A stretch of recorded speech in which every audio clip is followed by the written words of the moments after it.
Um, Want to maybe start by letting everyone know we sent out a letter to the church this week.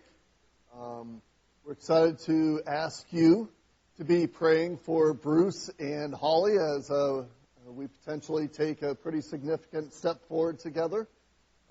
We have some time set aside October 2nd, our Life Together meal, to ask Bruce any question you want about stepping into becoming an elder.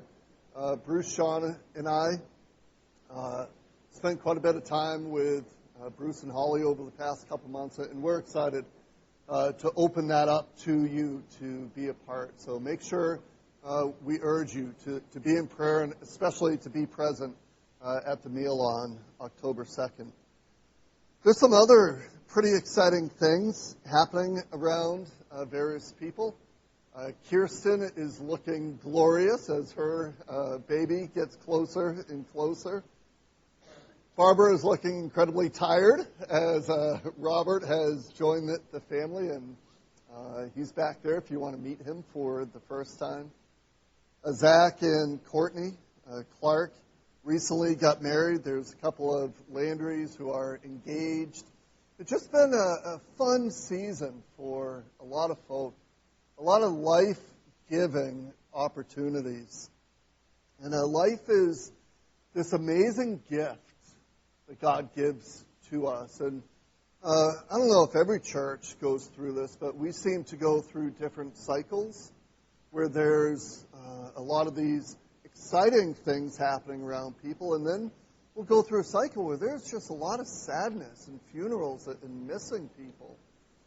And then we seem to cycle back out where there's another rhythm, and we're just right now in a rhythm where there's some pretty neat, life-giving things happening. And I'm so thankful that Solomon, even in the mindset that Solomon seems to carry, last week he at least gave us the offer, right? It's a good thing to have breath in us. It's a good thing that God has given us life. And then he kind of just dangles that question out then. So what are you doing with it? How are you making good use of the life that God has blessed you with? What's the point of it? Where are you going with it? Do you have a plan? What are you doing with it? We are wrapping up the book of Ecclesiastes. Next Sunday will be our last Sunday in the book. I always try to be honest with you. There's a large piece of me that's celebrating. We're coming to the end of Ecclesiastes. There's a piece of me, too, that just is going to miss. I get this special privilege pastorally that you don't often get, if ever. I get to wrestle with some of these things over a period of time. So God gives you an opportunity on Sunday morning to receive His Word, and hopefully you get to take it home and ponder it through the week and then receive it again. I have it on the front end, and it consumes a lot of my days. And so I feel like I've become good friends with Solomon as he's slapped me around a few times, as he's maybe encouraged me in some endeavors that I've undertaken, as he's made me question, where am I going?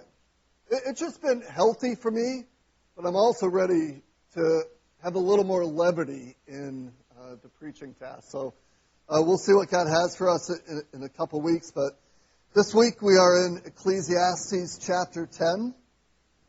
And Solomon is going to help us unpack what a well-lived life looks like. What does it mean to live life well? What does it mean to get this life together? This is going to be hard. But let me just say up front, I found this hard during the week. He's basically going to put out this proposition, okay? Wise people do this, and dumb people, foolish people, do this, all right? In and of itself, that's not a problem. That makes sense. God kind of presents a lot of things that way.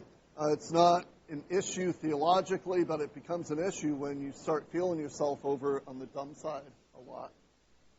And This week, as I was working through this, I don't know that no one fills out a job application. What's your greatest strength with the answer, well, I'm a fool and I do really dumb things. Because none of us thinks that way. In fact, some of these descriptions in chapter 10, you're going to have faces come to mind. And you're going to be like, oh, I wish they were here this morning to hear this. Because that's how we normally cycle through. But sometimes it's a description that helps us identify a certain way, right? When someone starts describing people who drive with both feet, using your left and your right in an automatic car, and who tend to drive with one hand glancing at the cell phone are fools, right? All of a sudden, I'm like, wait, I tend to have both feet kind of dancing between the pedals. I'm certainly a one-handed driver, and my phone is never quite out of view, although it probably should be. And all of a sudden, in the description, I'm able to see myself maybe for who I really am. And I think that's what Solomon is going to do for us in chapter 10. Rather than make us philosophically wonder where we are on the spectrum, he's just going to put out some pictures. And as the Spirit winds within us, I don't know, I just think some of us will have the same experience I had of, whoa, I'm over here a lot. I play the fool a lot. God, where am I? And in that, I think the glory and the grace is, until our eyes are open to see us for who we are, to see life on how we're living it, we never have the opportunity for change, right? Unless something comes up to say, you're going the wrong way. Unless someone comes up to say, there's danger down that road, there's a sharp curve coming. Until we hear those warnings, we never open our eyes to see. And yet danger lurks over there. So I want to encourage that. If you find yourself on one side of the fence, it's okay. It's God's grace to you to say, climb up and get on the other side. One of the things, Solomon, I love about him is it's not confusing to me. It never once, I've struggled to understand what he's saying, for sure. I've done a lot of work. I haven't pulled out my Hebrew stuff in a long time. I mean, that stuff has made my desk. It's been hard work to understand what Solomon is saying, and yet it's been incredibly simple, hasn't it? It's been incredibly simple as Solomon has described different people with different directions, different trajectories in their life. All right. Nobody describes themselves as a fool, so I spend some time with the kids' soccer organization, and we put together this policy. Have any of you been to a youth sports event in the past year or two? All right.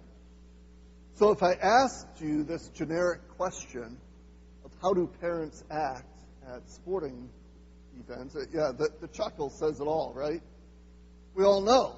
And yet, if you talk to that parent, none of them recognize, when you get the team together and you meet the parents, and this is my expectation, I have never had a parent raise their hand and say, just to let you know, I'm kind of a jerk on the sidelines.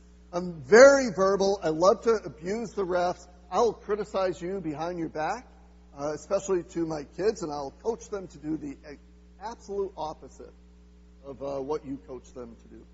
I've never had that experience because no one identifies that way. So as an organization, we put forward what ended up being called the jerk policy. All right? And so every parent has to sign this little waiver form at the bottom of, I don't know, it's like 8 or 10 different things. But we just summarize it like, please, just don't be a fool out there. Right? Sometimes it's the description that helps us identify where we are. All right, chapter 10.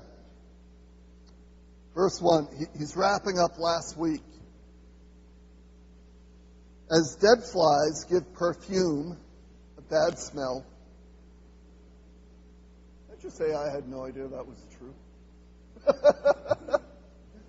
I read that and thought, that makes sense to me, but I have no connection to this. I've never seen a dead fly in my perfume. But I sure imagine having rotting carcasses doesn't help the perfume. And it doesn't take much. The dead flies give perfume a bad smell, so a little folly outweighs wisdom and honor. Last week we closed with the thought, if wisdom is a fairly straightforward, simple thing, right? If I can understand this is a wise way to live, this is life-giving, this is good for me, good for my family, good for my marriage, good for my community. And this way is just filled with all sorts of tough things and bad things and undesirable things over here, the life of a fool. Why is it then so hard? And why do we see foolish things happen all around us? Because I think that the reality is, in my life, I can live with a whole lot of wisdom. It only takes a little morsel of foolishness to undo it all. Classic example of this, I went to Penn State. I bleed blue. If you said JOPA, I would say Turno, just instinctively. I spent 4 formative years at the school, went to a load of football games, enjoyed my experience down there. And there's one guy you could count on the campus that would always have it right. It was Joe Paterno, the football coach. I was in the circle of the campus, the student community, so not in the athletic circle, that was really close. But within the student circle, you just knew he had a lot of integrity. He would be around the campus. He would show up at the library.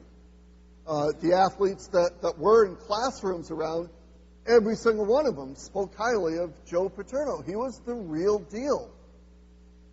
And then several years ago, he was devastated that there's a morsel of foolishness on his part, that he didn't take proper steps to protect some kids that were in abusive situations. And if you watch the news, and maybe this is my thing because I'm a Nittany Lion, watching that man and his legacy just crumble is a great reminder. Just a couple dead flies ruins the whole perfume. Just a little bit of foolishness in your life will take it all down.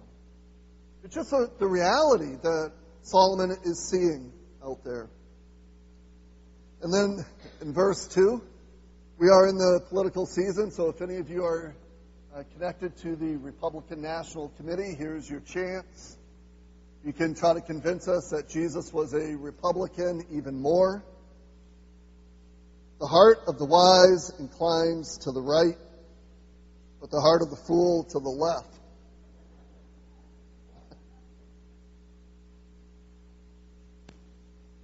It's pretty amazing they haven't picked up on this verse yet, isn't it? The heart of the wise inclines to the right, the heart of the fool to the left. I think actually Solomon is less concerned with the direction here. But to use another political picture that just got put out there, I think Solomon is saying there's 2 baskets of people. There's 2 baskets of people that we can see out there. There's those who are wise, and he just puts them off on this side, the right side. And then there's another basket of people who are fools on the other side. Because there's all sorts of categories for people, aren't there? You know, I wonder if I gave it to you as a task to share with your neighbor right now what kind of baskets people can get put into. I mean, we'd have a whole list of them, right? Especially if we're honest with each other. There's ugly basket and a pretty basket. Most of us don't fall in either of those. We're kind of draped between the two, somewhere in between. And that's kind of how it is with most categories. We're kind of draped in between. There's wealthy and poor. There's successful and failures. There's men and there's women. There's educated and uneducated. There's smart and there's unintelligent. I mean, there are all sorts of baskets that we can lump people into. And what Solomon is saying, at the end of the day, there's only two that count. The only two baskets that matter from Solomon's perspective is, are you living as a wise man? Putting yourself in proper perspective. That there's a God of the heavens to which you submit. That there's humility there. That you have a proper perspective with the universe. A wise man never looks up at the stars and has the thought cross his mind, boy, am I a big deal. The fool does. The fool has it all out of whack. The fool is in the middle of it all. And the fool is God. And the fool determines his own steps. And the fool gazes up at the stars and says, wow, am I a big deal to understand what's going on there. The wise and the foolish. The wise would be out on the ocean in the middle of a storm and have the thought cross his mind, I am so small in this universe. Where the fool, the thought would cross his mind, I'm such a big deal. I'm making my way out of this. The perspective of the two is completely different. The heart of the two are completely different. The wise and the fool. Those who know that they've been pursued by God, have submitted to Him, walk in obedience to Him, that's the wise man. Then he's going to start describing the fool in verse 3. Even as he walks along the road, the fool lacks sense and shows everyone how stupid he is. Anyone come to mind? Literally, are there any faces that come to our mind when we picture someone walking down Route 9, flailing his arms, saying, I'm a fool! Look at me! On a deeper level, I think that's a picture of the fool standing at the center of the universe, pretending he's invincible. The wise recognize they're finite. They recognize that there's a God above. The life is bigger than they are. And in that recognition of the wise is a move of the heart into humble obedience to say, I'm not God, there is a God, and therefore I'll submit to His ways and live rightly and live wisely and pay attention and listen and learn. Where the heart of the fool stands in whatever scenario you want to put him in and does not get it, but rather demands to walk his own way, create his own rules, follow his own path. Verse 4. If a ruler's anger rises against you, do not leave your post. Calmness can lay great errors to rest. I think what Solomon is getting at there is just saying, please don't freak out at correction. Don't freak out when someone needs to correct you. Because that's hard, isn't it, to receive a correction? It is incredibly hard within a marriage, within a family, within a church, within employment, when someone steps into your story to offer a correction, a rebuke, to tell you, that way is not the good way. You've got to change that. Typically, we flee or we fight. Rarely do we say, thank you. Needed that. I thank you for loving me enough to have the courage to come into my life and say something that was really hard, because I know you didn't know how I would take that. But I'm so grateful that you were willing to offer a correction. I think Solomon's saying, don't freak out when someone in authority over you comes to correct you. Calmness, taking it in, corrects errors. Verse 5. It's a great picture here. There's an evil I have seen under the sun, the sort of error that arises from a ruler.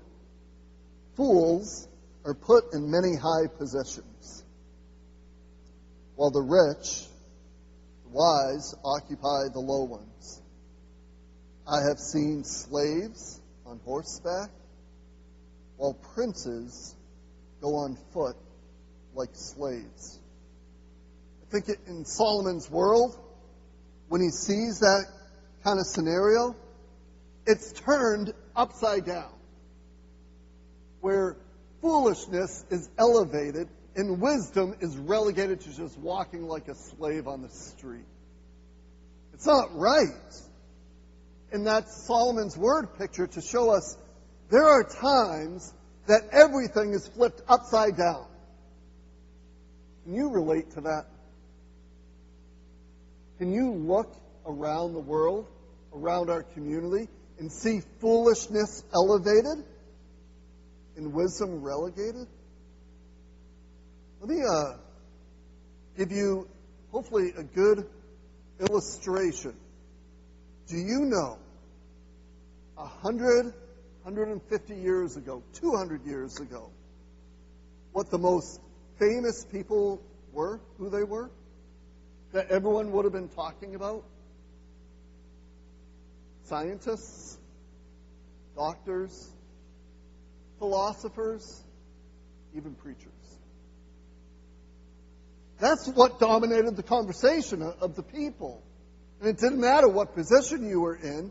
It was that level of thinking, that level of wisdom that was influencing all of culture and driving it along. What do people talk about now? Isn't it laughable? It's pathetic. In fact, we were watching Super Bowl. I forget if it was last year. It might have been this last Super Bowl. And there's a commercial on with, is it Kim Kardashian? She was in a commercial. It was one of the Kardashians. She was in a commercial. I don't remember what it was for. And one of the kids around us, it might have been one of my own kids, asked, who is she? The best answer someone could come up with was, she's someone who's famous for being famous. And yet she certainly is in the central of cultural conversation right now. I've seen this madness. I've seen the fool riding on the horse while the prince has been walking like a slave. Solomon, I see that too. Where wisdom has been relegated to the street and foolishness elevated. It's mind-blowing to me, if I'm honest with you. I find myself looking culturally and just being baffled. I don't understand it. I don't understand how we can be so infatuated with meaninglessness. And the things that are meaningful, we don't even talk about together. So, I did a little rebellious act last week or a couple weeks ago. Chris, Mike, and I get together for breakfast. And the idea came up, and we said, I'm just going to do it. I bought a book, and the three of us are going to read it. It's called Love You God with All Your Mind. What, like use intelligence to try to honor God and follow Him? And I can't wait to dive in because it feels like the stream is going this way. And we're going to dive in and say, no, we're swimming that way. We're going to try to find some wisdom together. Verse 8.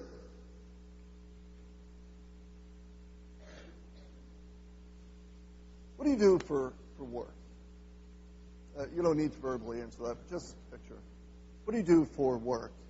See if you can fill in for Solomon, who's going to put out some work pictures here, something that would be relevant to you. Verse 8. Whoever digs a pit may fall into it. Whoever breaks through a wall may be bitten by a snake. Whoever quarries stones may be injured by them. Whoever splits logs may be endangered by them. If the axe is dull and its edge unsharpened, more strength is needed, but skill will bring success. If a snake bites before it is charmed, there's no profit for the charmer. It's like Solomon is pulling out these places where he sees this guy from his castle every day or from the palace. And the guy, his alarm goes off at 5:30 in the morning. He pushes snooze for 10 minutes. He goes out, he gets his cup of coffee. He reads something on his device, probably the newspaper. He gets into his pickup truck. He starts it up. He backs out of the driveway. He goes that way every single morning. And he's not seen again until about 4 in the afternoon when he drives home. He opens a garage door opener. He pulls in. He rakes his lawn. He has supper with his family. He reads something else. He watches some TV, and he goes to bed again. Only for the alarm to go off at 5:30 in the morning. And it's almost like Solomon is picking these people who are engaged in these random kind of works around, saying, there's going to come a day where your work is just going to consume you. And the place that you've been traveling to for 20 years, before you know it, it's going to end you. It's going to be your demise. It's going to devour you in these different scenarios. It's like when we get caught in the ruts of life, the ruts will consume us.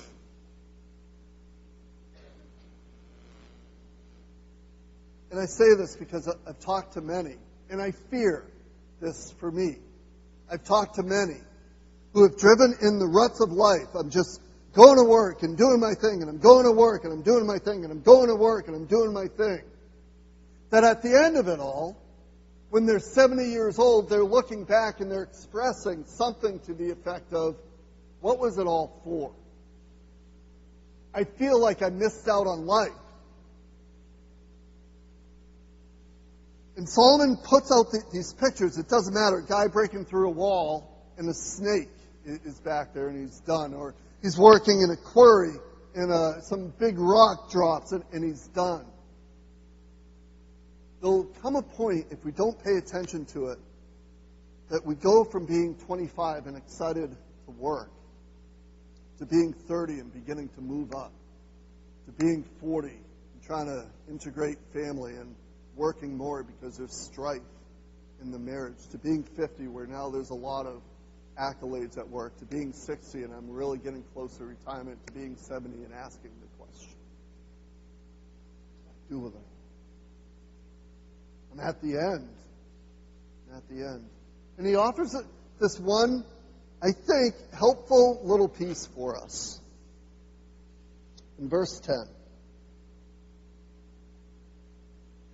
If the axe is dull and its edge unsharpened, more strength is needed. And then the proper translation of that last phrase is, but wisdom will bring success. I think there's a time and a place, guys, where we need to know where we're going. Where work isn't just something that we fire the alarm for and we show up for and then we come home for it to do it again. Where there's a time to sharpen the axe and think about, where am I going? Why has God placed me here? What is my life going to be all about? To apply a level of wisdom into the journey itself that sees the end, not just the day ahead of us. Where I'm not just whacking away at a tree with a dull axe, but I'm taking that moment of reflection to say, where is my life going? Maybe I should sharpen my axe. Maybe I should venture into something new. Maybe I should take the step that God has encouraged my heart to take in ministry, in life, with a family, wherever it might be. You could be praying for me. Wisdom is about a plan, a sharpening, seeing the task and preparing for it. One of my fears is that as I do this more and more, I get caught in my own rut. All right? It's easy for any of us, whatever we're comfortable with, we just go and the years tick by. Amen? It's like, what? You're getting married? You're getting your license? How can this happen? The years just keep ticking by. You can be praying for me because this year, I and the other two pastors in town are dipping our toes into something that's quite frightening, actually. It's frightening because I don't know what it's about. I've never done it. And I'm so thankful that my car is going to get steered out of a rut into something new. But I've got to sharpen an axe. We've been meeting with our police chief over, the past month or two. And Chris Robb and I got together and we just ordered a book about what it means to be a police chaplain. Because none of us have any idea what that means. And so we decided to say, you know what? We want to offer something other than the normal. Let's learn together and let's figure this thing out and let's give the chief the best that we can. So you can be praying for me because I'm incredibly nervous stepping into an area, and yet I'm incredibly excited. There's something about it that's new. There's something about it intentional. There's something about it where the end, I want to bless our community. That's the end I have in mind. And because I have that end in mind, there's some steps in place that I'm like, that's awesome. I'm excited about it. At the same time, scared to death. You know where you're going and how to get there. Here's my 3 things. The 3 things that are important, most important to me. I want to be reflecting back at the end of my life, whenever that is. I want to reflect back with integrity that I was a good husband. I want to be God's kind of man in my marriage. I want to continue learning how to do that, even when it's really hard to be there. I want to be able to look back and say, I may have messed up in a lot of places. And I certainly have messed up in my marriage. But I've given Esther the best husband that I could give her. I want to be in that place, and it drives a lot of my decision making. I want to be able to sit on a porch, playing with my great-grandkids, reflecting back, saying, I tried to be a good dad. I tried to be a godly influence, and I'm so thankful that I was able to share my heart for Jesus with my kids. And I want to see my kids thriving and living and exploring and taking risks and going into fields to be difference makers with a heart that loves Jesus. It's my goal. And I'm working to get there. Because it doesn't naturally happen, right? At least not for me. I don't wake up and poetry just, rattles off my tongue. That's not who I am. I don't just wake up and put my iPhone down. Those are things that are intentional decision making. How can I engage my kids if I'm buried in my device? I can't. And so it's an intentional decision to say, I'm laying it aside and we're taking a walk in the spooky woods. Those are things, if we don't have the end in mind, we don't do. We stay in the rut and we just keep going and going and going. And my final is I want to be a faithful shepherd over God's people. I want to learn. I want to have leaders around me. I want to shepherd and do things that I've done poorly better, and the things that I've done well to emphasize. And I want to be a blessing to God's people. I want to get to the end of it all. None of us knows when that is. To say, Lord, I don't know why you put me there. You put a pretty messed up, selfish guy. But here it is. Here it is. And I covet, as you do, hearing those words from my Lord, not because of what I've done, but because of what He's done. I covet hearing those words. Well done, good and faithful servant. You see, the ruts of life, they don't take us there. They just don't. They take us to our own selfish place. They take us to our own comfortable place. Sometimes, if the axe is dull, it's got to be sharpened. In fact, I want to show you this. This is great. Wentworth Douglas, great facility.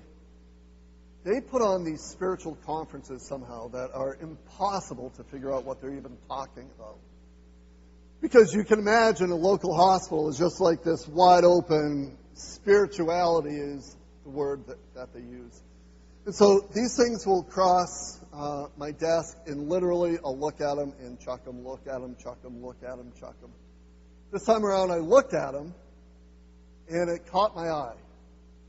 They're putting on a conference called Mindful Mortality.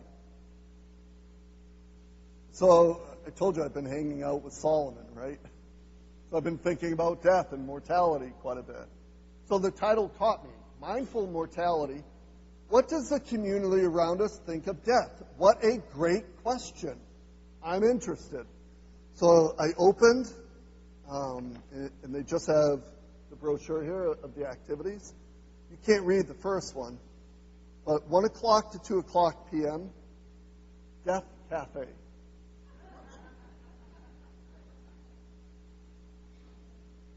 Right?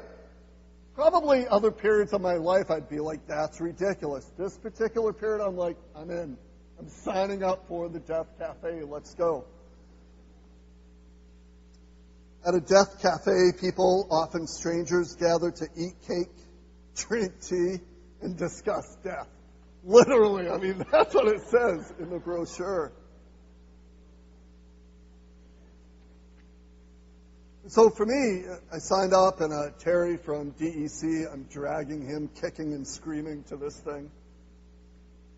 I signed up because I want to sharpen my axe. You know, I want to do things better. I want to hear. I want to listen. I want to engage. None of this comes natural to me. What I don't want, I want to, I guess, admonish you, encourage you, speak forthrightly to you. I don't want you, friends, as I don't want myself, to have your want tos, you want to fill in the blank. I don't want to see them turn into I wish I would have. Where at the end you're reflecting back, I wish I would have. And how easy it is for the want tos to turn into I wish I would have. I think the difference is a step, right? The difference between I want to and I wish I would have is just a step.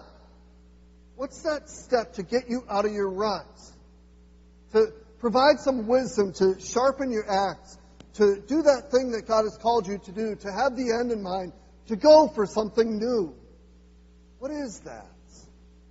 Are you willing to take the baby step? I'm not talking about telling your boss you're out tomorrow. But are you willing to consider and start praying? Put together a resume? If that's where your heart is? Are you willing to take a look? To begin sketching out what that ministry would look like? Because the passion has stayed in, and you've wanted to, and you've wanted to, and you've wanted to, and you're right on the verge of, I wish I would have. Are you willing to take that baby step to position you into your future? All right. Where are we? Verse 12.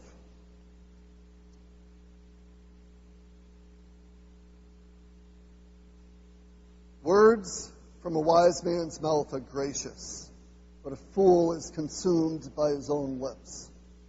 At the beginning, his words are folly. At the end, they're wicked madness. And the fool multiplies words. No one knows what's coming. Who can tell him what will happen after him?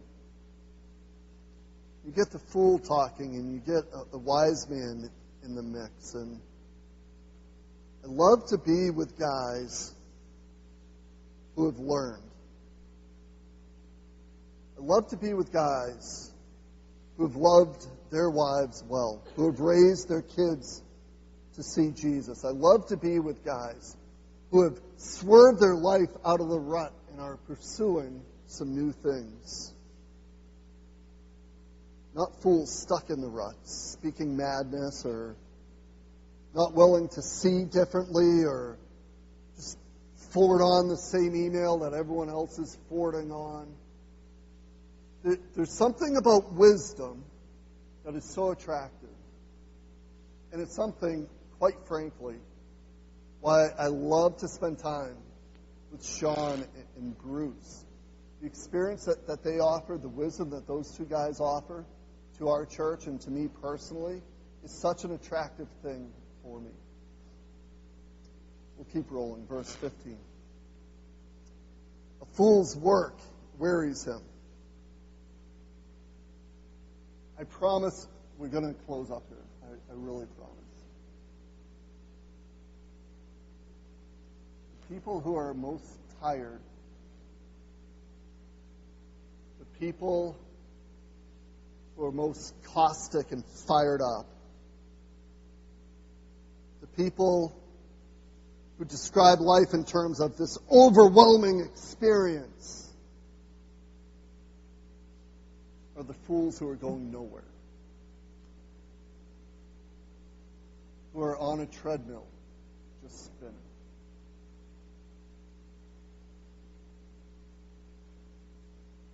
I want to speak what I think Solomon is speaking and speak it truthfully. The wise who are moving along, pouring themselves into work, sharpening their axe, humbling themselves before God, carrying a gigantic load on their shoulder, you rarely ever hear them complain about how tired they are and how overwhelming life is. Generally, that comes from the mouth of those who are on the treadmill. And there's no progress. And there's no movement. And there's no axe sharpening.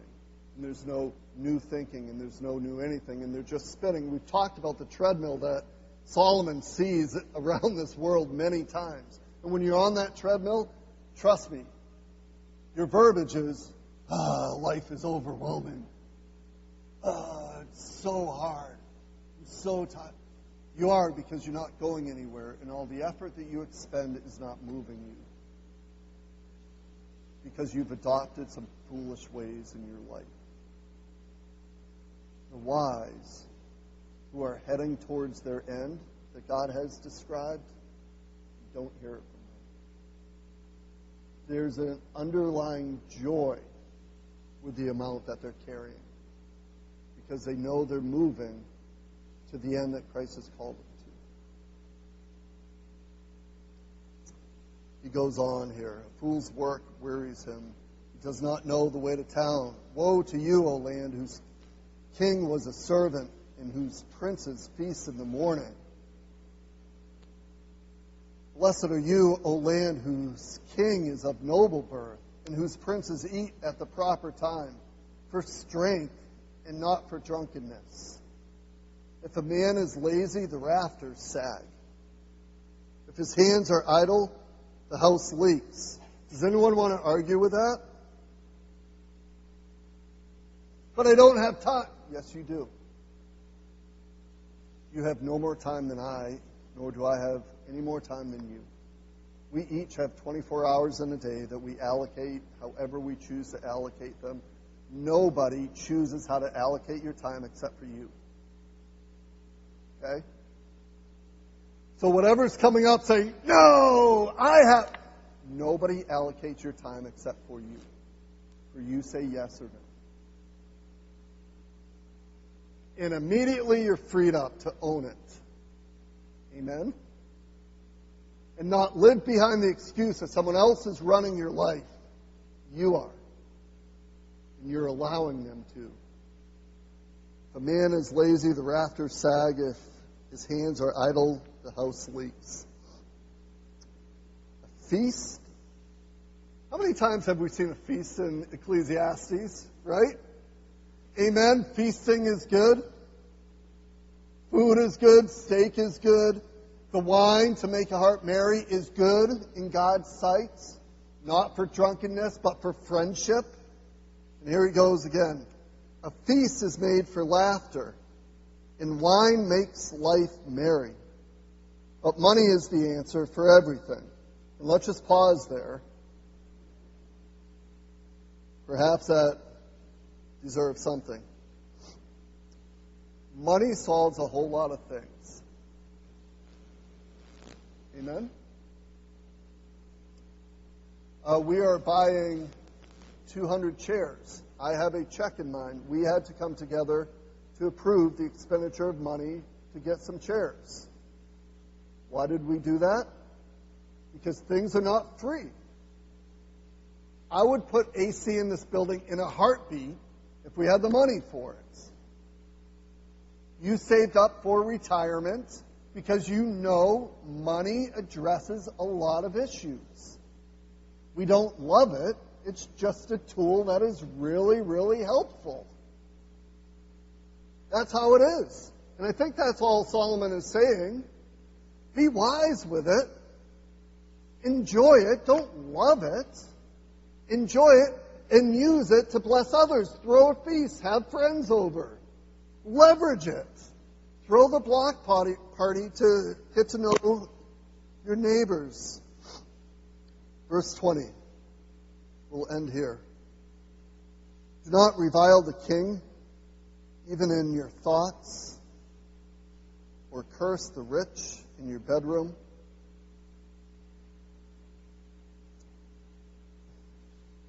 Because there might be a tweet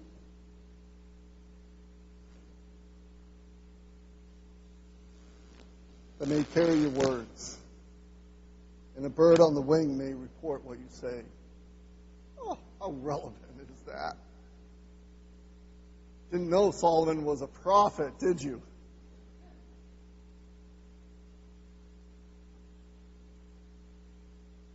Live with the heart of the wise in all your moments.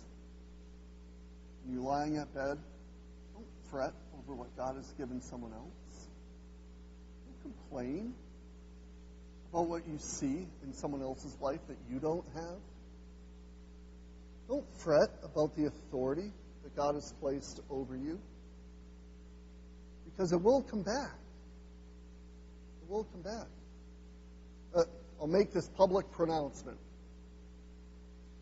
Have I ever publicly told you, please do not use electronic communication for sensitive information?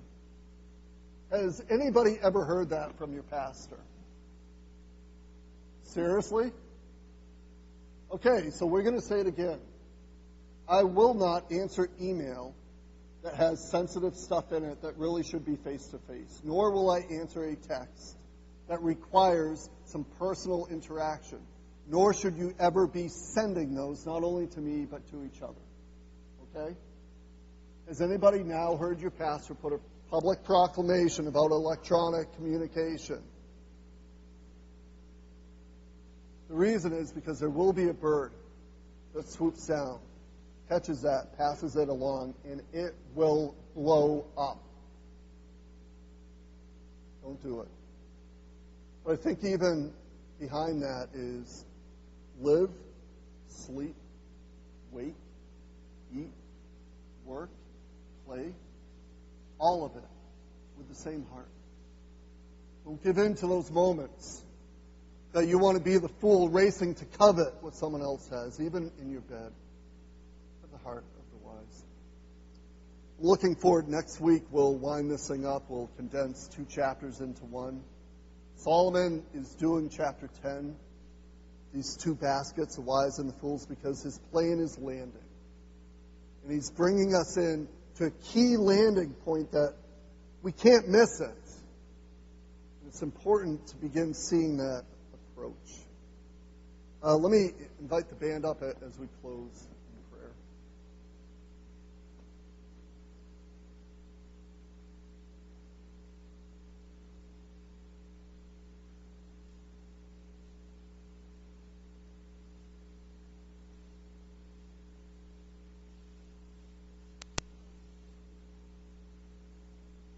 Father, you alone know the number of our days.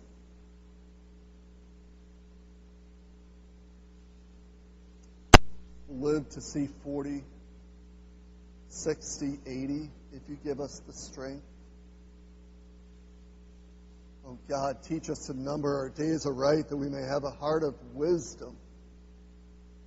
God, I pray by your Spirit you would move us to take advantage of the breath that you've given us to make a difference in our lives and in those around us. God, I pray that you'll see me at the end praising you and speaking your name. And God, I pray for my friends. I pray for FCCB, that at the end of our days, whenever they'll come, that you'll see a people who have lived a life well, who have lived it to please you, who have lived it to honor you, who have lived it to evidence Jesus in the world around us. God, may you give us that fortitude and that courage to take the steps, to be people who are wise in a foolish world. We ask this in Jesus' name.